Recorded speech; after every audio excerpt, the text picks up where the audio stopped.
Hi, this is Tracy, your AE at Sierra Pacific Mortgage. I have some great news. We now have HomeReady. I'm really excited because it's a great program. There's some neat things to use with it, and that's what I'm going to go through. This is meant to be a training video and educational. Some of you may not have had time to study this program, and you push the button, you listen, you work while you're listening. You can refer to it. I've written it out below, plus I've attached a presentation that gets even deeper. So there's lots of ways to use this video, and I'm going to tell you some highlights and a couple of nuts and bolts in using this program with Sierra, and here we go. It goes to 97%. It is not a first-time home buyer program as a lot of people think it is. You do not have to be a first-time home buyer, but you cannot own any other real estate property. Now it allows non-occupying co-borrowers to 95%. They can bring in all the money, and they are allowed to own real estate. So it's just the occupant borrowers that cannot own real estate. Also, it goes to 95 on high balance, so that's a nice surprise as well.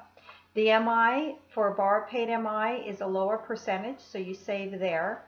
And let's see, the lower level pricing hits are lower on this program as well. So you've got a couple of good things working for you for qualifying. Okay, it does require home ownership education.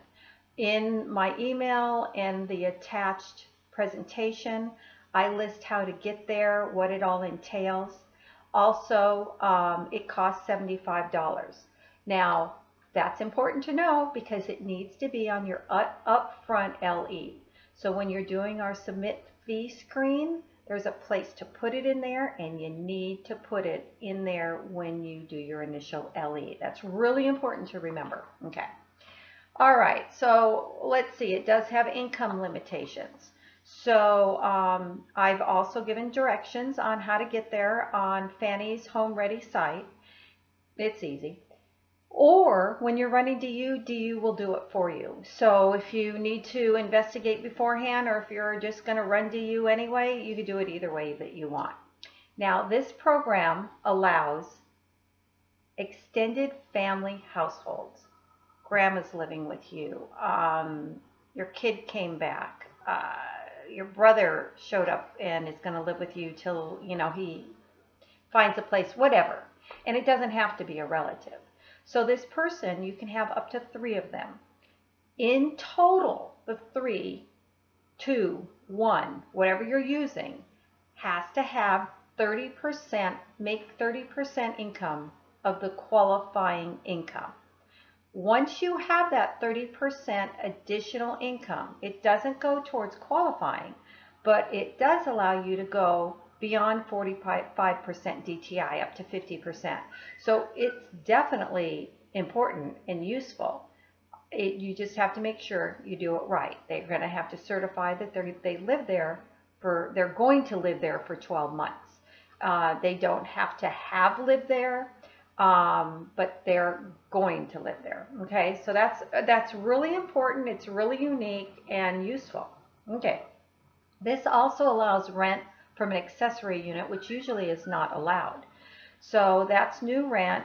Let's see what we got here. It cannot be illegal zoning, and it must have like-kind comps with legal zoning that have an accessory unit.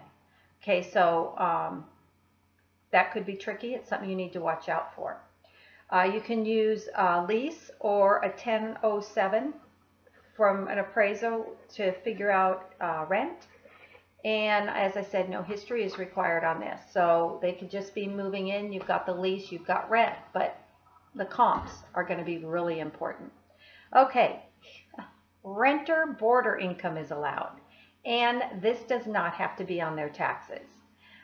They have to have lived and paid for 12 months with canceled checks made directly to the borrower, or 9 months canceled recent checks. Now, why they say 12 and then they say you can have 9, I don't know, but that is how it's written. They can have 9 months, but you're going to average it over 12. So it'll get diluted, but you still have the income.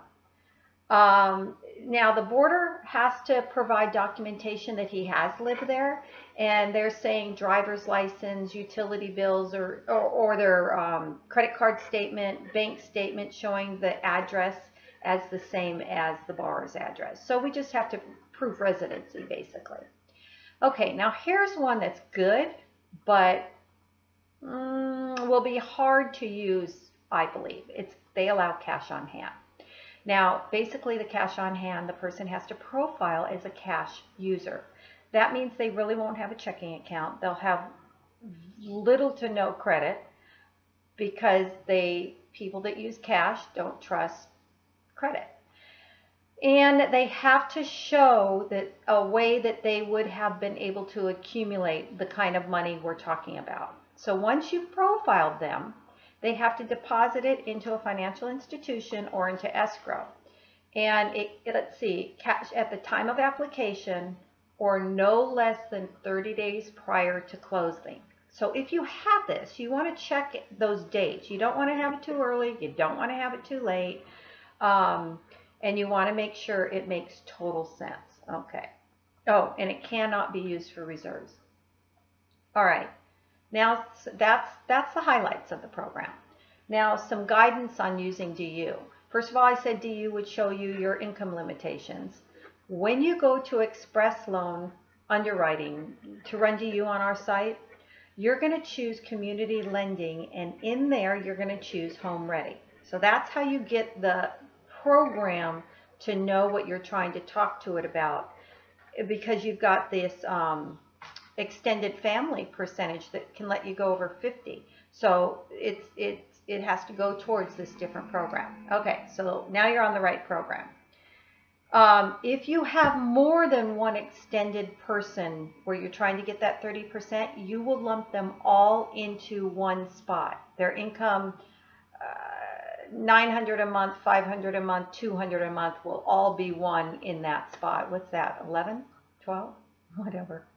All right, so another thing we have is it has FIPS codes. Don't fill it in, let the computer do it. Once you run DU and get your findings, under the property section will be the FIPS codes. You then take those codes, go back in and enter them into the additional information screen. Once you've added them into the additional information screen, rerun for another approval and you'll be good. So that's how you get those in there. This is a lot of information. You can call me. We can learn it together. I really think it's fairly simple. It is what it is, and it's really good. I look forward to your questions. I look forward to your loans. And give me a call. I'd love to help you.